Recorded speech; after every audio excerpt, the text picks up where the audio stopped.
Hi folks, it's Pinky Nightwalker here.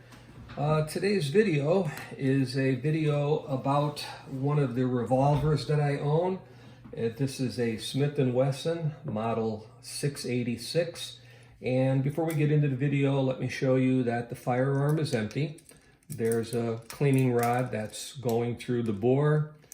We'll take that out, put it aside, and show you that the cylinder is empty.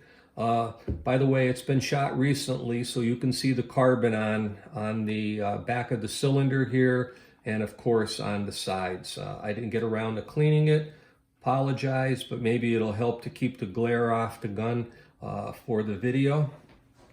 This is a gun that was made probably around 2000. It's a -6 model. If you know anything about Smith & Wesson revolvers, the model number will have a hyphen after it, and it'll have a number, and you can tell by the number approximately when it was made. Which year can be probably determined by that very easily, and then of course the serial number on the firearm. Okay, skipping all that, let's get into the gun itself. This is a gun that's chambered has 6 rounds. You can fire either 38 specials or 357 Magnums. For the video I have on the table here, let me just lay this down a little bit and drop that over. Some 38 specials. I hand load or reload, and these are mixed cases, mixed brass cases of all types, and they have 158 grain lead, uncoated lead semi-wad cutters. A semi-wad cutter, by the way, is the shape. So if you aren't familiar with that, you can kind of look that up online or in reloading manuals, and that'll describe what's meant by that term. These are loaded up for target shooting. They're a light load. Generally speaking, I load up these specials with either bullseye or unique powder. I won't give you the exact grain specification on that. I would rather you look that up yourself and go from that. But they are set on the lower end of the spectrum, simply because these are really uncoated bullets, okay? And with an uncoated projectile, you don't want to have them moving too fast through the barrel where the friction can heat them up and melt and cause lead to be deposited in the rifling of the barrel. This is stainless steel, like I said. It has the key lock, so again, it's not particularly old, and the key lock has never been an issue for me. I've never had any of my Smith & Wessons that have that feature lock on their own, like inadvertently during firing or something like that, or unlock. I mean, the gun it's a safe gun as far as that goes. The front of the barrel is not particularly deeply crowned. It has a little bit of a chamfer on the muzzle end of things. If you can see on the video, this is the underlug here. It's part of the shroud that would cover this ejector rod, and this is the ejector rod which is used to push in and remove your spent cartridge cases from the firearm.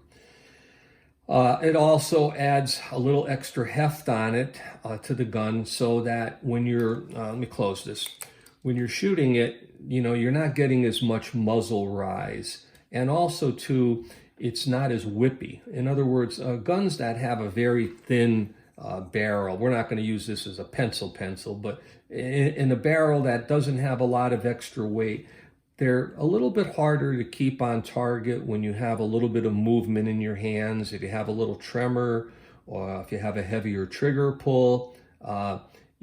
This acts sort of like a stabilizer, this extra weight on here, and I like that. This is a gun that I do a lot of trail walking with and so forth. It weighs a lot. I don't know exactly how much. You can go on Smith & Wesson's website and find that out. That's not really important to me. And is it too much to carry? No, it's not too much at all. If you have a proper holster, a proper belt, to distribute the weight on your body. That's very important. Briefly, off the gun, we'll get into the holster. This is a DeSantis holster. I've had it for a long time. It has the thumb brake on it, which is quick to release it. So it has the safety strap on here, which I like. I like the stitching on the holster. It's held up very well. It's, oh gosh, well, I probably bought it around the same time as I bought this. It's a model, let's see, 016, and then below it 36. It's made in the USA, and great holster. I have this usually secured on a regular double-lined thickness gun belt. I don't put this on a standard trouser type belt. They're not comfortable and they're not secure. So one of the things I would recommend, though, if you carry a heavy revolver like this or any firearm, buy yourself a good holster and a good belt. By all means, don't skimp on that. We put an awful lot of money into a firearm. Something like this can probably run $700, $800, maybe $900 today. I'm not even sure on how much they cost. I haven't looked at them recently. But if you're going to spend that kind of money on a firearm, a couple extra bucks and get yourself a decent holster and a stronger belt. Okay, getting into the gun itself, it has a fixed front blade. It's steel, it's black, and it has a orange insert in it, orange plastic insert, to wipe that off a little bit maybe. And it has some serrations, and it's bead blasted on top. This is the way the gun comes from the factory. So this reduces glare. It has a fully adjustable rear sight. It's for elevation with this screw and windage with this screw.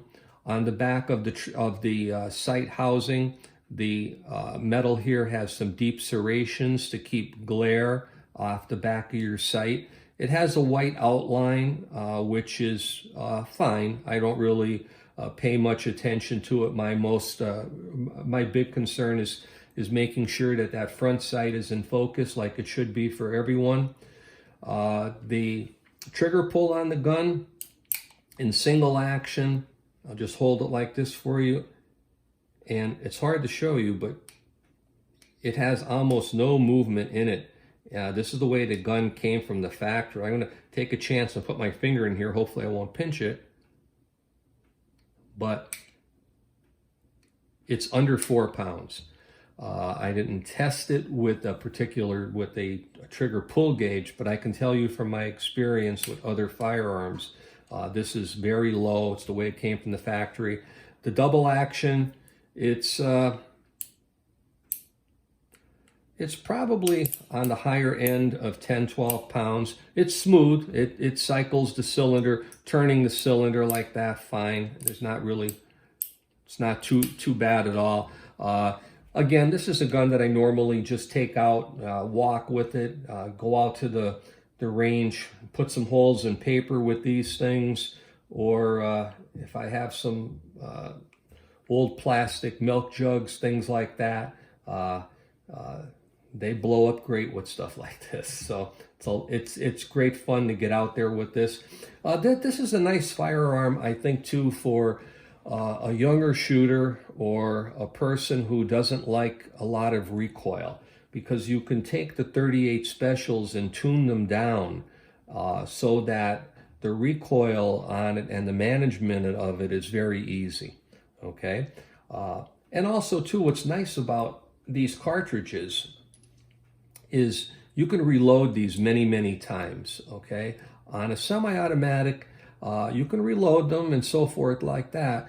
But if you have a case failure in a semi-automatic, it can be expensive. It can do a lot of damage to the firearm, and not to mention cause a jam and so forth like that.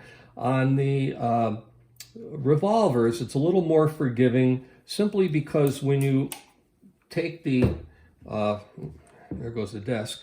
If you take the cartridge and drop it into the cylinder, you can see that it's fully contained except for the head, okay? The rim, I should say.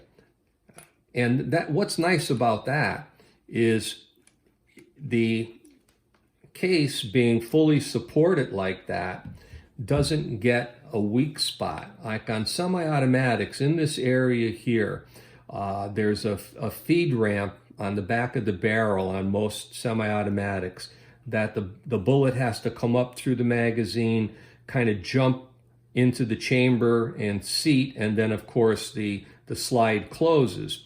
Well, on the cylinder on this, it's fully supported, and so you don't get a weak spot in here from when the cartridge fires and it expands. It doesn't really flex as much here. So with that, you get a lot of case life out of these cartridges. And if they do fail, it's not a big deal. Most of the time, you won't even know that the cartridge has split or something has happened to it until you go to reload it, and you'll find a crack or something in it, and then of course you discard that. You don't ever reuse anything like that. These have a fairly heavy crimp on them. That's the way I normally reload these. But again, it's a light load. Going back to that, I use either bullseye or unique powder. We won't get into the specifications for the reload. I'll let that up to you and someone else to go over. The gun itself, it's pretty nice. 6-inch barrel, a little bit over 6 inches. It's a great shooting gun. This particular firearm is just the way it came from the factory. It's unaltered in any way. The grips that you see are Smith & Wesson grips, probably made by the company called Hogue or someone like that. It never came with wooden grips. This is the way it came. They're held down with one screw here. And I know that you can replace these with a variety of different brand grips, including Smith & Wesson, and you can find those almost anywhere online or local gun stores. So, but this fits my hand well. I don't have any issue with the spacing of the finger grooves in the grip. It helps a little bit on recoil management, just having a decent full grip on here. Of course, the back strap is not covered.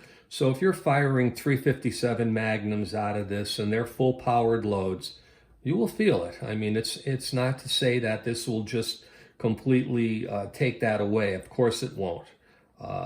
But anyway, this is the gun that I normally trail walk, have a great time with it. I've owned it for years. There's thousands of rounds through it. I've never had a problem at all with this gun. I really need to clean it desperately, as you can see from the front of the cylinder and inside of the frame itself and here by the firing pinhole. So we'll have to jump on that. Oh, and by the way, the newer ones, they're actually 7 shots. And, you know, that's great. This was made before those came out, but I'm okay with 6. So anyway, folks, we close this up and put it down and just tell you thanks a lot for watching. I hope that you and your family are all safe now. This is a tough time. You know, it's, again, going back to the time that we're living. This is April the 5th, 2020, of course, and this coronavirus situation has made life a lot different for most of us.